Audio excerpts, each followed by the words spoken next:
My name is Claire Donovan, and I never thought a single text could erase decades of tradition. It was 7:14 a.m. when my phone buzzed on the nightstand. I reached over, still half asleep, expecting a casual, "See you Thursday" from my mom, or a photo of the turkey she'd been bragging about. Instead, I saw just 14 words. "This year, we're keeping Thanksgiving small, just Mark's family. Hope you understand." Mark, my younger brother, the one who could wreck a car, miss rent, lose jobs like loose change, and somehow still be the shining star of every family gathering. I read the message again, my thumb hovering over the reply button, and then I froze. My chest felt hollow, my skin prickling with a heat I couldn't name. I wasn't just uninvited, I was erased.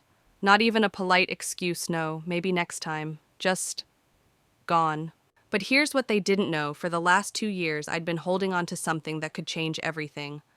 Something that could make sure I never had to sit at the leftover seat again. The irony wasn't lost on me. I'd been the one who decorated the dining room every year, who stayed late washing the china, while others drifted into the living room to watch football. The one who slipped an extra bottle of wine into the cart, because Dad liked the expensive stuff. And yet here I was, cut from the guest list, like I'd never been there at all. I stared out the window. The city was still waking up. A trash truck rumbled down the street, the sky bruised with early morning purple. My coffee sat untouched on the table. I should have felt rage, but what I felt instead was clarity. For years, I'd bent myself into shapes to fit in. I'd taken the smaller slice of pie, the folding chair by the kitchen doorway, the photo where my face was half hidden behind someone else's. I told myself it didn't matter, because at least I was in the picture. But maybe it did matter. Maybe it mattered more than I wanted to admit. That morning, I didn't text back to ask why. I didn't plead for a seat. Instead, I reached for my laptop, opened a folder I hadn't touched in months, and there it was, the PDF file I'd nearly forgotten. Grant deed, Willow Creek Lodge, sole owner, Claire Donovan. The house my grandfather had left me, the one no one else wanted because it was too far and too much trouble to heat.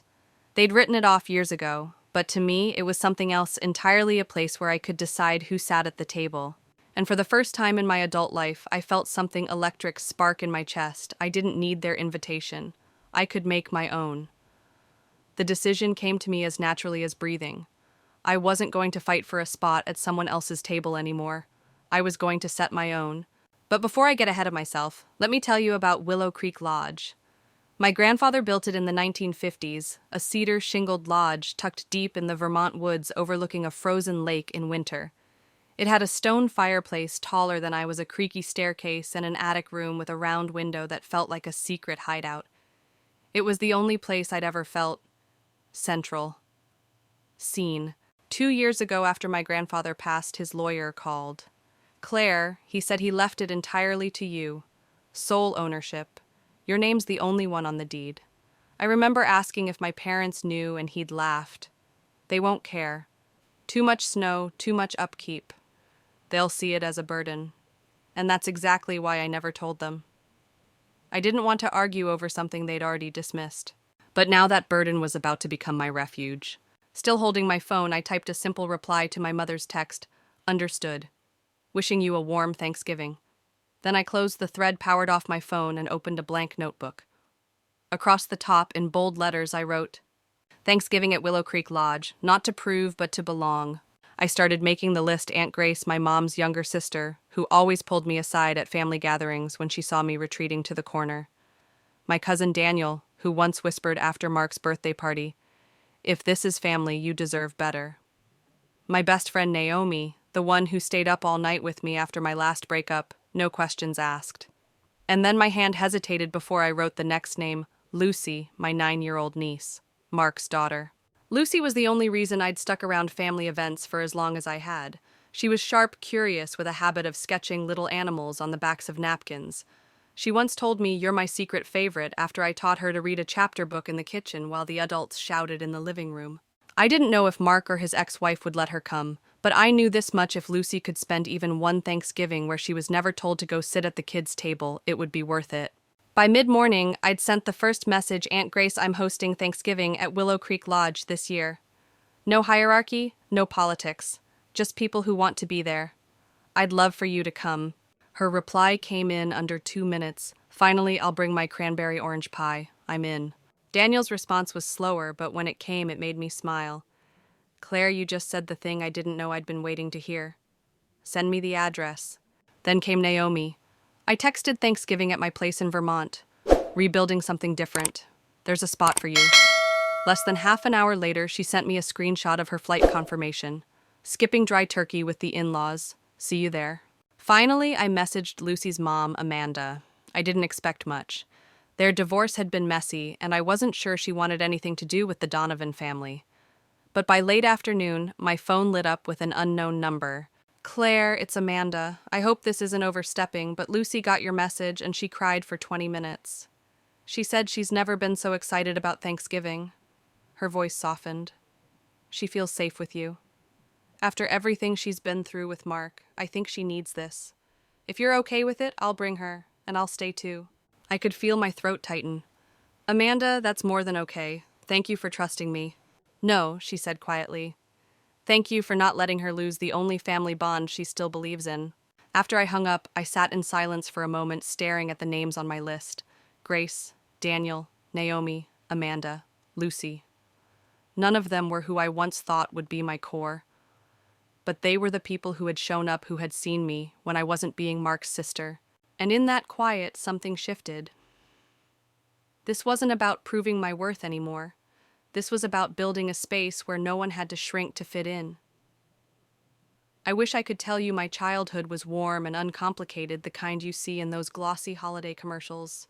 But the truth is, I learned early that my value in the Donovan family depended on how quietly I could hold things together for everyone else. By the time I was 8, I knew the choreography by heart: pick up my plate, without being asked, scrape leftovers into the trash, start the dishes while Mom ferried Mark to football practice. If Mark had a tantrum, my job was to keep my voice down, stay out of the way. If he got in trouble, my job was to smooth it over. I remember one afternoon in middle school when the principal called our house. Mark had been suspended for fighting again. Mom cried for hours, muttering about how her poor boy must be under so much stress. Meanwhile, I was sent to drop off his homework at the school office so he wouldn't fall behind. No one asked if I was okay missing my own science fair meeting. It was always like that. My wins were silent footnotes. His failures were dramatic centerpieces. When Mark scored a touchdown, there was a cake balloons photos on the mantle. When I won the statewide debate championship in 11th grade, Dad glanced at the trophy and said, "Good, but is that going to help you pay bills?" One of the sharpest memories came when I was 17. I'd just gotten my acceptance letter to Stanford. No party, no dinner out. Mom baked banana bread and left it on the kitchen counter with a note. You don't like noise anyway, right? I didn't. But that didn't mean I didn't want to be seen. Mark's troubles got heavier as he got older. At 19, he was deep into pills. I was the one who found him half conscious in the basement and called 911. Mom screamed at me for making it worse. But when he came home from rehab 3 months later, the house was decked out with welcome back banners. There was music neighbors, old coaches shaking his hand. I stayed off to the side, holding a paper plate. Mom handed me a slice of cake and whispered, "You should smile. It's a happy day." I used to think I was imagining it, that maybe I just wasn't the kind of person people celebrated. But the truth is, I'd been trained to make myself small so Mark could take up all the oxygen in the room. Years later, when I bought my first condo, I invited my parents over. The place wasn't big, but I'd saved for it entirely on my own. No loans, no cosigner. As I poured wine, Mom cut me off mid-sentence. "Did you hear Mark's starting a podcast about personal growth?" "Isn't that creative?" Dad lit up instantly, asking about costs, equipment, investors. My mortgage papers were still sitting on the counter untouched. Even my relationships weren't immune. When I got engaged to Sam, a quiet, steady civil engineer, I thought maybe this would finally be different. But the date I'd chosen, Mark's birthday. Mom asked me to change it so he wouldn't feel overshadowed. And I did. Sam smiled politely, but I saw his face falter. At the engagement party, Mark rolled in 2 hours late with a new girlfriend and demanded we put on his favorite EDM playlist. Mom just said he's been through a lot. Let's give him space. Looking back, I don't know why I stayed in that loop for so long. Maybe it was habit. Maybe I was afraid that without my role, I'd have nothing left. But when I got that uninvitation text for Thanksgiving, all of those memories came rushing back like a reel I couldn't pause. Every quiet dismissal, every shifted spotlight, every slice of cake handed to me with a smile. It's a happy day that wasn't mine. and that's when something inside me clicked hard. I couldn't go back to the corner of the room anymore, pretending I was okay with scraps of attention. I didn't just want a seat at the table. I wanted a table where no one had to earn the right to sit down. That's what Willow Creek Lodge could be, not a rebellion, not a performance, a reset. I closed my notebook and looked out the window at the gray November sky. The air smelled faintly of rain, and the city outside felt a little less heavy. For the first time in years, I wasn't just reacting to the Donovan family's rules. I was writing my own. The weeks leading up to Thanksgiving had always been a strange mix of chaos and ritual for me. Usually it meant fielding group texts about what pie I'd bake, whether I could just stop by the store for last-minute groceries, or if I'd pick up Mark from whatever bar he'd left his car at the night before. It was predictable in that exhausting way routines can be. But this year, with the uninvitation hanging in the air, I felt strangely free. No obligation to check on the turkey, no stress about seating charts I had no say in. Instead, I was crafting my own list, my own menu, my own rules. Still, old habits die hard. One evening, I found myself scrolling through old photos from past Thanksgiving's table settings. I'd arranged dishes, I'd cooked candles, I'd lit. In almost every picture, I was either behind the camera or half hidden in the background. My smile looked polite, not joyful. I thought about how my parents had perfected the art of praising Mark in front of others. He's so creative, they'd say about his latest half-finished project. He's resilient after his second stint in rehab. But me? My successes were always couched in caveats. Claire's doing well, but she works too much. She's smart, but she's not very social. It wasn't that I wanted endless applause, I just wanted to be seen without a disclaimer. That's why Willow Creek mattered so much. It wasn't just a place. It was a clean slate. No one there would be seated at a main table while others got shuffled to a side table in the corner. No one would be told they were too much or not enough to be celebrated. As I started to plan, I could almost hear my grandfather's voice. He'd been the only one in the family who noticed how much I carried. "You know, kiddo," he once told me while we stacked wood for the stove, "a family is just a group of people you decide to keep warm." That memory pushed me to think carefully about who I wanted around my table. It wasn't just about inviting people I liked. It was about inviting people who had made me feel safe, welcome, and valued. People who didn't keep score. The logistics were a bit daunting. The lodge hadn't been used in years. I'd need to arrange for cleaning stock the kitchen and make sure the heating system still worked. But every item on that to-do list felt energizing. This wasn't busy work to please someone else. This was building something for myself. In quieter moments, doubt crept in. Was I overreacting to that text? Would my family see this as some grand act of defiance? I could almost hear my mother's voice. "You're being dramatic, Claire." But then I remembered they'd excluded me without hesitation. They hadn't worried about how it would feel for me, so why was I still worrying about them? I went back to my guest list, letting myself picture each arrival. Aunt Grace pulling up in her old Subaru, smiling like she'd been waiting for this day for years. Daniel stepping out with a bottle of wine and a lopsided grin. Naomi rushing in from the airport, scarf askew, suitcase in tow. And Lucy bounding up the steps, cheeks red from the cold eyes wide at the sight of the big round attic window. Those images felt like oxygen. They reminded me that I wasn't hosting this to make a statement to my parents or Mark. I was doing it for the people who had shown up for me in ways that mattered, and maybe just maybe to show myself that I could build something worth belonging to. Outside my apartment, the rain had started again, tapping against the windows. I imagined that same rain falling over the lodge's cedar roof, the smell of wood smoke curling into the Vermont air. It was starting to feel real. I picked up my phone and typed the first supply order: fresh linens, new dinnerware, a long table runner in deep cranberry red. As the confirmation email landed in my inbox, I realized I was smiling, not the polite smile from those old photographs, but something genuine. This was the first Thanksgiving in my life where I wasn't just filling a seat, I was setting the table. The next morning, I brewed coffee and sat at my small kitchen table, my guest list spread out in front of me. Seeing those names written in my handwriting felt different from looking at a holiday invite list my mother used to circulate. Back then, the names were predictable, almost ceremonial. The right people, the obligations. This list was the opposite. It was intentional. Every name was earned through kindness, not bloodlines. I decided to make the invitations personal, no group messages, no generic hope you can come. I wanted each person to know they were there because they mattered. First was Aunt Grace. I called her instead of texting because her voice had always been a comfort. The phone rang twice before she picked up. "Claire, you're up early." "I am," I said with a small laugh. "I've been thinking. I'm hosting Thanksgiving this year, at Willow Creek Lodge." There was a pause, then a rush of breath. "Claire, that's wonderful. I'll bring the cranberry orange pie. The one you liked when you were 12. Do you remember?" I did. I remembered sitting on the back porch with her, while everyone else argued inside, picking at that pie, and feeling like the world was briefly quiet. I'd love that, I said. Next was Daniel. We usually only exchanged birthday texts, so I wasn't sure how he'd react. When he answered, there was surprise in his voice. "Claire, everything okay?" "Better than okay. I'm putting together a Thanksgiving where everyone has a seat, no strings attached.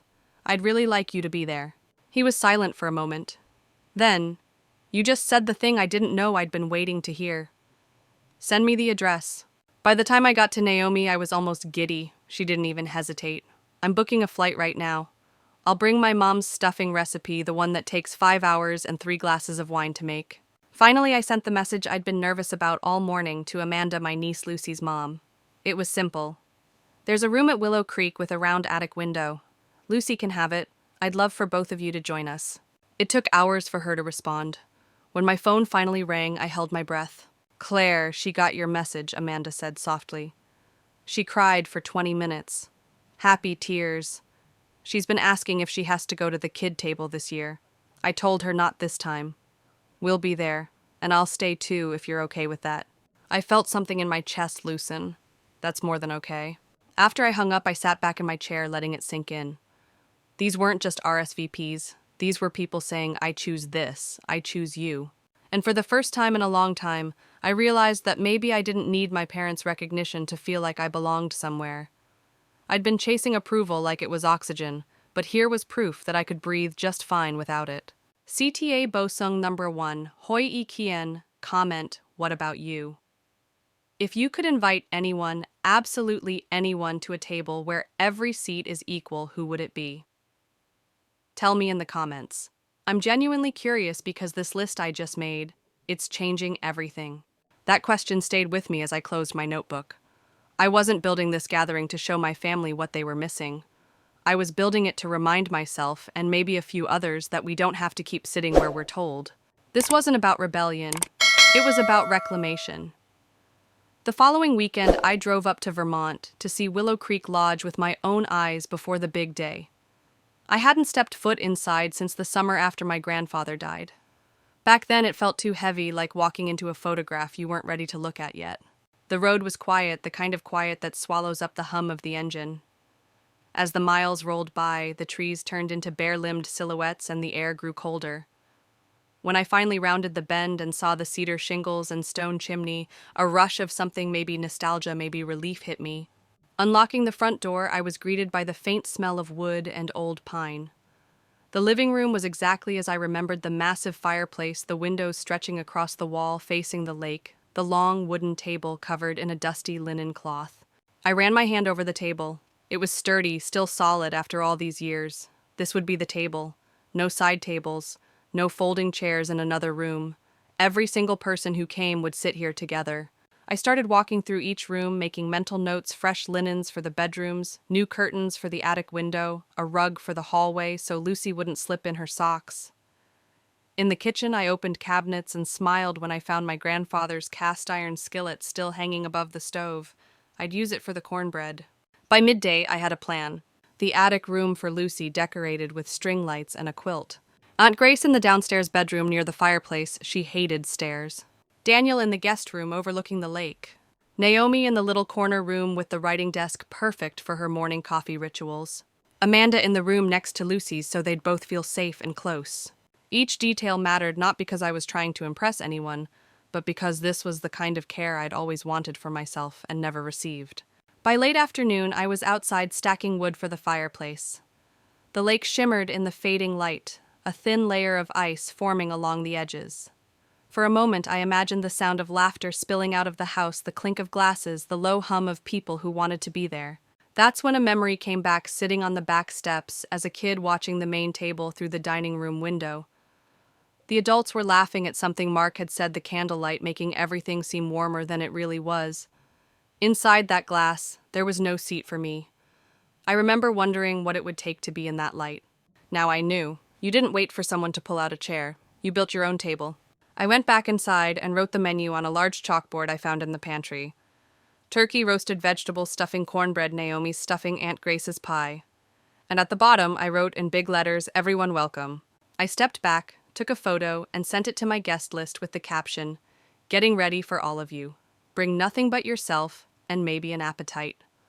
The replies came quickly, hearts, laughing emojis, "Can't wait" from Naomi, and a string of pie emojis from Aunt Grace. I stood there, phone in hand, smiling to myself. This was it. The start of something I'd been craving for decades without even knowing its name. By the time the first snow dusted the driveway at Willow Creek Lodge, I'd settled into a rhythm. Every morning I'd light the fire, brew a strong pot of coffee, and walk the perimeter of the property, checking for anything that needed fixing before my guests arrived. The lodge was coming alive again, not as a vacation spot, but as a place with purpose. On Tuesday afternoon, Aunt Grace was the first to arrive. Her old Subaru crunched over the gravel, and when she stepped out, she wrapped me in a hug so tight I thought my ribs might crack. "Do you know what you've done, Claire?" she said, pulling back just enough to look me in the eye. "I've invited a few people for dinner," I teased. She shook her head. "No, you've drawn a new map, and for the first time you're in the center of it." Her words hit deeper than I expected. All my life I'd been orbiting someone else's gravity, Mark's dramas, my parents' expectations. Now here I was in my own place, setting my own orbit. Daniel arrived next, his SUV loaded with boxes of dried flowers, bottles of wine, and a ridiculous amount of cheese. For the charcuterie board, he grinned. "If I'm going to do Thanksgiving, I'm going to do it right." We unpacked together, filling the kitchen counters with food, flowers, and plates. Daniel kept glancing around the house, shaking his head. "I can't believe they let this place go," he said quietly. "They didn't let it go," I corrected. "They never claimed it in the first place." Naomi's arrival was pure Naomi, a flurry of scarves, suitcases, and laughter echoing through the entryway. "This place is like a Hallmark movie," she said, dropping her bags. "Except, with better wine." And then there was Amanda and Lucy. When the SUV pulled in, I walked out to meet them. Lucy bounded toward me, her coat unzipped, cheeks pink from the cold. "Aunt Claire, is the attic room mine?" she shouted. "It's all yours," I said, kneeling to hug her. "Lights are strung, blankets are warm, and there's a stack of books waiting for you." Amanda smiled from the driver's seat, a little hesitant. "Thank you," she said softly. "Thank you for trusting me with her," I replied. The house filled quickly with the sound of voices, the smell of something baking in the oven. Naomi had insisted on making early batches of cornbread, and the warmth of the fire. People moved easily through the rooms, no one asking where they were supposed to sit or what they were allowed to do. That night, after everyone had settled into their rooms, I stepped outside onto the porch. The lake was dark, the surface catching faint glints of moonlight. I thought about how different this felt from the main table I used to watch through glass. No hierarchy, no performance. Just presence. Inside, I could hear Lucy's laughter drifting down from the attic, Daniel humming in the kitchen, Aunt Grace unpacking her pie tins. And for the first time, I didn't feel like I had to keep everyone happy to keep them close. But in the back of my mind, I knew this calm wouldn't last forever. My family didn't know yet. Not really. They hadn't seen the photos, they hadn't called, but they would. And when they did, I'd have to face whatever storm came next. I took a deep breath, the cold air stinging my lungs, and whispered to myself, "You're ready this time." Wednesday morning, the day before Thanksgiving, began, with a sky the color of pewter. The air outside was so still, it felt like the world was holding its breath. Inside Willow Creek Lodge, though, everything was in motion. Naomi was in the kitchen, sleeves rolled up, working on her famously complicated stuffing. Daniel had commandeered the dining table to arrange the dried flowers he'd brought, sprays of lavender, eucalyptus, and wild grasses from his garden back home. Aunt Grace was already humming by the stove, her cranberry orange pies cooling on the windowsill. I was upstairs in the attic room with Lucy, helping her tack the last string of fairy lights along the sloped ceiling. "This is my secret fort," she declared, flopping back on the bed. "It's better than the kid table." That one sentence made my chest ache in the best and worst way. I wanted to freeze the moment to let her grow up remembering that this was what Thanksgiving felt like, being wanted, having a space made for you without question. Amanda appeared in the doorway, leaning on the frame. "I think you've made her whole year," she said. "I think she's making mine," I replied, glancing at Lucy, who was already lost in a book. By late morning, the house smelled like roasted vegetables, herbs, and fresh bread. The kind of scent that makes you feel full before you've even eaten. I moved from room to room, checking on things, making sure everyone was comfortable. There was an ease here that I'd never known during my family's holidays. No one was competing for attention. No one was waiting for a cue to speak. It should have been enough. But a part of me kept bracing for impact. Old habits, I guess. You don't grow up in a house where love is conditional without learning to scan for the next crack in the surface. It came that afternoon. I was peeling apples for the tart when Naomi glanced at my phone on the counter. Claire. Your mom's been calling. 3 times. I wiped my hands and looked. 3 missed calls from Mom, 2 from Dad, 1 from Mark. And then the text messages started appearing, not just from them, but from people here. "Aunt Grace, your mom just called me. Didn't answer. Daniel, same here. Naomi, she's trying me too." Amanda stepped into the kitchen, eyebrows raised. "What's going on?" "They must have seen something," I said quietly. And I knew exactly what. Someone had posted a photo. Maybe the pies, maybe the flowers, maybe Lucy in her attic room. It didn't matter, the image had traveled fast enough for my parents to realize where half the people they thought would be at their table were instead. The phone buzzed again. This time I didn't answer right away. I felt everyone's eyes on me. The air in the kitchen shifted like the moment before a storm breaks. Finally, I picked up and hit speaker. "Claire?" My mother's voice was sharp, all pretense stripped away. "What are you doing?" "The house is empty. No one's here. Everyone is in Vermont in that house." "Yes," I said, my voice even. "My house. That's your grandparents' house. It's the family house. It's in my name. You know that." There was a pause, then her voice came back tighter. "You did this to hurt us. This is control. Manipulation." I took a breath. "No. This is a boundary." The silence that followed was heavy. Somewhere behind me, the oven timer beeped. My father's voice cut in low and stern. "You're tearing this family apart." "No," I said again, feeling the steadiness in my own voice. "I'm redefining what family means." I could sense the shock in the room, not just from the people on the line, but from the people standing around me. For the first time, I wasn't explaining or apologizing. I was just stating the truth. Thanksgiving morning dawned with a soft flurry of snow drifting across the lake. From the porch, I could see the first thin ice stretching like glass along the shoreline. Inside Willow Creek Lodge was already alive, Aunt Grace basting the turkey, Naomi, showing Lucy how to fold napkins into swans, Daniel uncorking wine before noon. I should have been able to just stand there soaking in the sound of laughter and the smells of cinnamon and roasted garlic. But in the back of my mind, yesterday's phone call was still echoing. My parents' voices, sharp and accusatory, had carved a small hollow in my chest. I didn't have long to dwell on it. Around 10 a.m., a car pulled into the drive. Not one I recognized. The engine cut and a man stepped out, tall, broad-shouldered, in a heavy navy coat. The knit beanie hid most of his hair, but when he looked up, I froze. Evan. The name slipped out before I could stop it. We hadn't spoken in years. He'd been the only person to ever stand up to my father the night I won the state's Young Attorney Award. He told Dad point blank, "She doesn't need your approval to matter." My parents never forgave him for that, and eventually I let their disapproval push him away. He walked up the porch steps slowly, like he was giving me the choice to meet him halfway. "I didn't get an invite," he said quietly, "but I got a letter from Lucy." From his coat pocket he pulled out a folded sheet of paper. I opened it and saw Lucy's handwriting, uneven but determined. "Uncle Evan, Aunt Claire laughs with me, but I can tell her eyes are sad. If you can please come. Don't tell Dad. She needs someone next to her." I looked back at him, blinking hard. "Why now?" "Because," he said, his voice steady, "you shouldn't have to do this alone." And I think I was wrong to ever leave you to it. Inside, I could feel the warmth of the fire spilling into the hall, the smell of pie and bread wrapping around us. I took a step back, holding the door open. "Then come in. Just know Aunt Grace takes the salt shaker very seriously." That earned a small smile from him, the same as years ago. When we stepped inside, the room went quiet for a beat. Not in judgment, just in surprise. And then Naomi grinned. "You're late." but I guess we'll let it slide if you peel potatoes. By midday, Evan had slipped seamlessly into the rhythm of the house, chatting with Daniel, listening to Lucy's endless stories, laughing at Aunt Grace's commentary on turkey temperatures. It was almost disorienting how normal it felt to have him here again. But the peace was short-lived. Around 2 p.m., my phone buzzed. A text from Aunt Grace, though she was standing 10 feet away. "Your mom is calling me again. And Daniel, and Naomi. They know." I didn't even have time to process before my phone started ringing.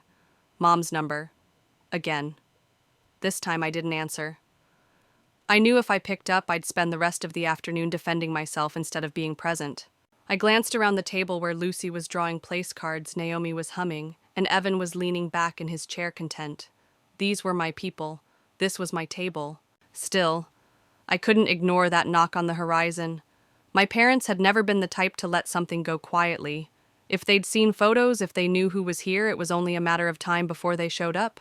And when they did, I'd have to decide, do I open the door, or do I finally keep it shut? It was just after 3 in the afternoon when the knock came. Not the polite kind. This was sharp, deliberate, the kind you feel in your spine. I was in the kitchen checking the bread in the oven when Naomi leaned toward the window. Her eyes widened. "Claire, it's them." I didn't have to ask who. I wiped my hands on a towel, took a deep breath, and walked toward the door. Through the glass, I saw my parents standing on the porch in matching earth-tone coats, leather gloves, and expressions carved from stone. They looked smaller somehow, but I knew better than to mistake that for weakness. I opened the door. "Come in." My voice was even, maybe too even. Inside the living room, noise softened to a murmur. Aunt Grace shot me a worried glance. Daniel stood frozen with a wineglass in hand. Lucy's laughter upstairs went quiet. I led my parents into the study, the only room I hadn't assigned to anyone. My grandfather's old desk still dominated the space, its dark wood scarred from decades of use. Dad's eyes swept the room like he was cataloging what he thought was his. Mom stayed standing, her coat still on. You've turned Thanksgiving into a division, she began. We were left out. I moved to the desk, pulled open a drawer, and set a manila folder on top. This is the certified deed. Willow Creek Lodge sole owner Claire Donovan. No co-signers, no joint ownership, just me. Mom's lips thinned. You really want to humiliate us like this? No, I said, I don't want to be hidden anymore. She sat down slowly, her shoulders slumping in a way I'd never seen. Dad stayed standing, jaw tight. For 30 years, we've tried to hold this family together. I cut him off, my voice sharper now. No. For 30 years, I've been the one holding it together. And for 30 years, I've had to wonder, am I good enough today to be noticed? When I got into Stanford, you said I didn't need to go that far. When I got engaged, Mom postponed the party because it was Mark's birthday. When I bought a home, you changed the subject to Mark's podcast. Last year, you sat me at the kids' table. Dad opened his mouth, but before he could speak, my phone buzzed on the desk. Mark's name. I picked it up, stepping just outside the study, but leaving the door ajar. Hey, look, Mark began, his tone casual. I know yesterday was tense, but I've got this idea for a new podcast. No personal stuff this time, it's about overcoming family expectations. I was thinking, maybe you could put your name on it. Attract investors. I almost laughed. Do you know how long it took me to separate from the Donovan name? To stop knocking on doors that slammed shut because of the headlines about you? He was silent. I'll help, I said finally, on one condition: you use your real name. Not Mark Donovan, son of... Just Mark. A man trying to start over. A long exhale on the other end. Okay, he said. When I stepped back into the study, Mom's eyes flicked from my phone to my face. You still help him? Yes, I said, because I don't want him to walk the same path again. But this time, he doesn't get to drag me with him. The room was so quiet I could hear the fire popping in the living room. Dad finally said, you've changed. No, I replied, meeting his eyes. I stopped trying to please people who never intended to see me. The study felt smaller with the 3 of us in it, the air heavy with decades of unsaid things. My parents didn't leave right away. They lingered as if they could still negotiate the terms of my life the way they always had. Mom leaned forward in the chair, her gloved hands clasped in her lap. You think you've made some grand point, Claire, but you've only made yourself look stubborn. Family means compromise. I sat on the edge of the desk, keeping my voice calm. Family means mutual respect. And compromise doesn't mean one person shrinks so the others can feel big. Dad stepped closer, his shadow falling across the desk. So this is it. You build your little empire here in the woods and shut the rest of us out. I shook my head. I'm not shutting you out. I'm refusing to let you in on the same terms as before. There's a difference. For a moment, neither of them spoke. I could see their eyes flick toward the door, hearing the muffled laughter from the living room. The sound of the family I'd chosen, a family they had no control over. Then Dad's voice softened, almost weary. Your grandfather left you this place because he knew you'd hold it together. I met his gaze. No, he left it to me because he knew I'd hold myself together. That landed. I saw it in the way his mouth tightened, in the way Mom's shoulders stiffened. Before they could respond, Lucy appeared in the doorway holding a folded napkin. Her voice was small, but steady. Dinner's ready. Her eyes darted to me, searching for reassurance. I gave her a smile. We'll be right there, sweetheart. She nodded and ran off, the sound of her footsteps on the stairs fading. I stood and opened the study door wider. You're welcome to join us. There's a seat for you at the table. Mom's eyes narrowed slightly. The same table as all of them. Yes, I said. The same table as all of them. No main table, no kid table, just one. Dad looked at Mom, and for the briefest second I thought they might say yes. But then Mom shook her head, lips pressed into a thin line. We'll head back. Enjoy your gathering. They walked out, their footsteps echoing down the hall. I didn't follow them to the door. I didn't need to. This wasn't about chasing anyone anymore. When I returned to the dining room, everyone was already seated. Evan caught my eye, giving a small nod that said more than words. Daniel poured wine. Naomi placed the stuffing in the center, and Lucy beamed at the head of the table, a spot she'd chosen herself. I slid into my seat, feeling the warmth radiating around me. And for the first time in years, I didn't feel like I was bracing for something to go wrong. I was here. Fully here. As the plates were passed and conversation flowed, I thought about what had just happened in the study. My parents had walked away from a table that was big enough for them. That choice was theirs. And mine was to keep building a space where no one had to wonder if they belonged. Dinner had the kind of warmth you can't fake, the fire glowing in the hearth, the clink of silverware, the low hum of voices overlapping in easy rhythm. Lucy told a long, winding story about a science project gone wrong, complete with hand gestures that nearly sent her water glass tumbling. Daniel and Naomi were in stitches. Aunt Grace kept topping up everyone's plates. And Evan seemed to belong here like he'd never been away. I let myself sink into it, the taste of perfectly roasted turkey, the rich comfort of mashed potatoes, the tart pop of cranberry sauce on my tongue. No one was measuring worth by titles or paychecks here. No one was glancing toward an invisible main table. It was a kind of peace I hadn't realized I'd been craving in my bones. After dessert, Aunt Grace's pie disappearing, slice by slice, people began drifting into the living room, some with mugs of coffee, others curled up on the big leather sofa. The air smelled of cinnamon and wood smoke, the kind of scent that could make you forget winter was just outside the walls. Lucy tugged at my sleeve. Can we play that game you taught me? The one with the questions? I smiled. 20 questions. She nodded, eyes bright. But about people here. So we started, everyone laughing as we guessed Naomi because she's the only one who could burn bread and still make it taste good. Or Daniel because he'd totally survive in the wild if you dropped him in the woods with nothing but cheese and a pocket knife. In the middle of our third round, a sharp wind rattled the windows. I noticed snow had started falling harder, the flakes thick and fast. The world outside was vanishing into white. I stepped away to add another log to the fire, and that's when I heard it, a faint, deliberate knock at the front door. It wasn't like the pounding from earlier when my parents had arrived. This was softer but somehow heavier. The kind of knock that carries a question you might not want to answer. Evan caught my eye from across the room. Expecting anyone else? I shook my head, no. The conversations behind me faded as I walked to the door. My hand hovered over the knob, that old habit of bracing myself creeping back in. When I opened it, the cold swept in, carrying with it a man I didn't recognize. Tall in a dark wool coat, his face half shadowed by the porch light. But there was something about his eyes, searching, urgent, that made my pulse jump. "Are you Claire Donovan?" he asked, his voice calm but edged with something that didn't match the gentle snowfall behind him. I glanced over my shoulder. Everyone in the living room was watching now. "Yes," I said slowly. "And you are?" He hesitated, then said, "Someone who owes your grandfather a debt. And if what I've heard is true, you might be in danger tonight."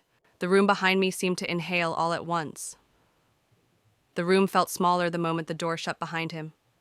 The stranger removed his gloves slowly, his gaze scanning the space, not in judgment, but in calculation, as if he were measuring the weight of every face in the room. I gestured toward the study. Let's talk in private. He nodded once, stepping past me. Evan followed without asking, positioning himself against the wall by the door. Whatever this was, I wasn't going to hear it alone. Inside, the stranger pulled a small leather-bound notebook from his coat pocket and placed it on my grandfather's desk. The cover was worn smooth, the edges frayed. This belonged to him, he said. I hesitated before picking it up. The leather was warm from his coat, the weight heavier than it should have been for its size. I opened the first page, my grandfather's handwriting, bold and deliberate. If you're reading this, I didn't tell you in time. My stomach tightened. Who are you? My name's Elias Ward, he replied. I worked with your grandfather for 30 years. We kept certain arrangements off the books. It was safer that way. Evan's jaw tensed. Arrangements for what? Elias looked between us, then said land. Ownership. And a series of debts your grandfather was collecting on debts that didn't belong to him, but to the family name. Some of them dangerous people. I set the notebook down, my fingers tingling. What does that have to do with me? Elias leaned forward. Before he died, your grandfather transferred everything, property deeds and certain obligations, into your name. Some see that as a target, especially now that you've brought people here, made this place visible again. I felt the ground shift under me. Are you saying someone might come after the lodge? Not just the lodge, Elias said quietly. You. The words hung in the air like frost. I could hear the muffled sound of Lucy's laughter from the other room, so wildly out of place against what I was hearing now. Evan straightened. Why warn us now? Elias's expression softened just slightly. Because your grandfather once pulled me out of a hole I couldn't climb out of. I owe him and by extension you. If I didn't show up tonight, I'd regret it. I glanced at the notebook again. The pages were filled with names, dates, and addresses written in my grandfather's hand. Some names were crossed out, others underlined. At the bottom of one page, written in darker ink, was a single line, "Don't let them divide the table." A chill ran down my spine. My grandfather never spoke about family in metaphors, not unless it meant something specific. Elias stood. I can help you secure the property, keep things quiet, but you need to decide whether you want to fight for this place or disappear before they notice you. Evan and I exchanged a look.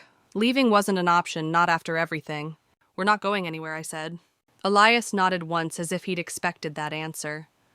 Then you should know I wasn't the only one who found out about tonight.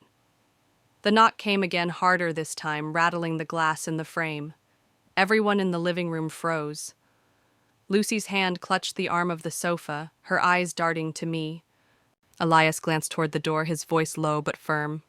That's not a neighbor. I stepped out of the study, Evan at my side. Naomi was already reaching for Lucy, pulling her close. Aunt Grace moved to the far end of the room, her face pale but steady. The third knock was followed by a voice deep and impatient, Claire Donovan. We need to talk, now. I recognized it instantly. Victor Hale, a name I'd seen underlined twice in my grandfather's notebook. My gut tightened.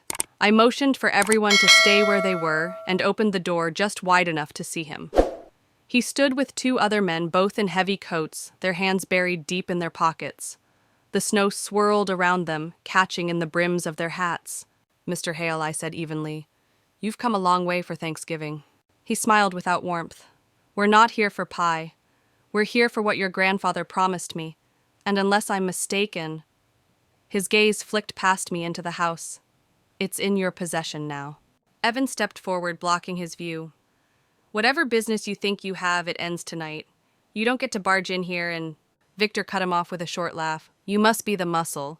Cute. I kept my voice calm. You're not coming inside. That wiped the smirk from his face. You think a piece of paper and some sentimental history will keep this place yours? Your grandfather made deals. Those deals don't dissolve because he's gone. Elias appeared at my shoulder. You were paid, Hale, twice over. I saw the transfer myself. One of the men behind Hale shifted his coat, falling open just enough to reveal the handle of a gun. My pulse spiked, but I didn't step back. Victor's tone softened, almost patronizing. You're out of your depth, Claire. You have two choices: hand over what's in that notebook, or this holiday gets very unpleasant. Behind me, I could feel everyone's eyes on my back. Lucy's breathing was fast. Naomi's voice was a low whisper, trying to keep her calm. The fire popped loudly in the silence. I tightened my grip on the door. The answer's no.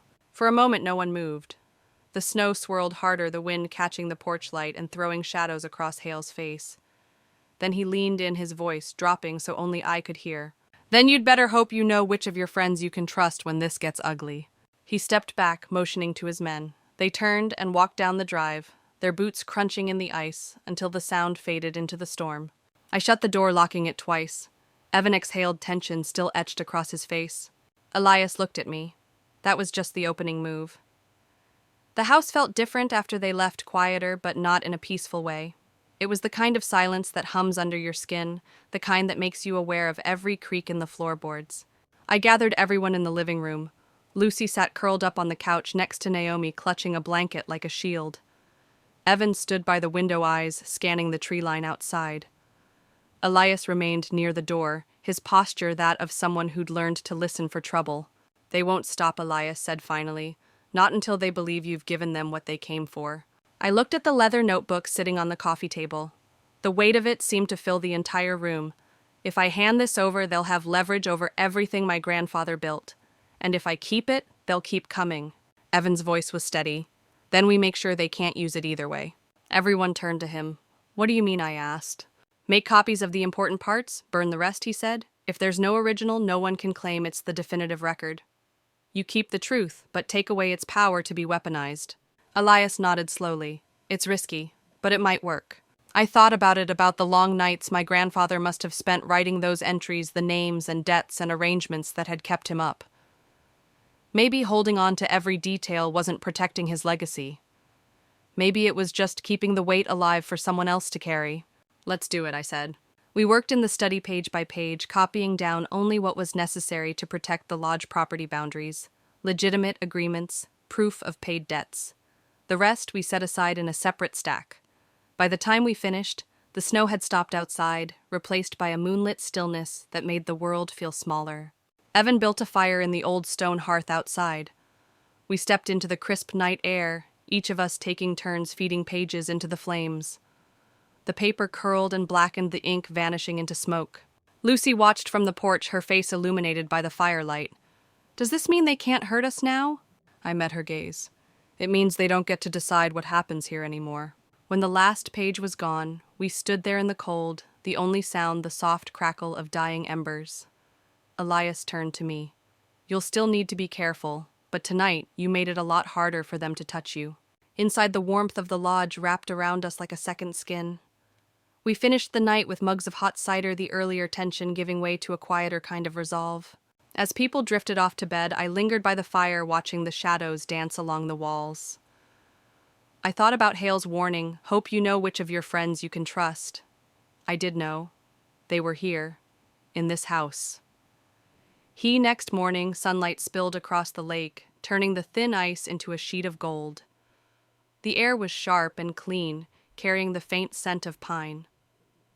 Inside the lodge, the quiet wasn't heavy anymore, it was warm, like the pause after a good song before the next one begins. Lucy padded into the kitchen in her socks hair, messy from sleep, and wrapped her arms around my waist. It feels different today, she said. I smiled, pouring her a cup of cocoa. That's because we made it ours. Evan was already outside splitting wood for the next storm, and Naomi was humming while she folded laundry. Elias had left before dawn, but not without promising to check in his parting words, a reminder that safety wasn't just locks and fences, but people who stand when things get hard. As I stood at the window watching the lake, I thought about all the years I'd chased a seat at someone else's table, measuring my worth by how close they'd let me sit. Last night proved something I should have known all along. You don't wait to be invited to belong. You build your own table. The lodge wasn't just a place anymore, it was a choice. A choice to protect the people who showed up to create something no one could take away. And maybe that's what my grandfather meant in his note, don't let them divide the table. I turned back to Lucy, who was now drawing a picture of the lake, the lodge, and all of us standing in front. What's this one called? I asked. She grinned. Home. And in that moment I knew she was right.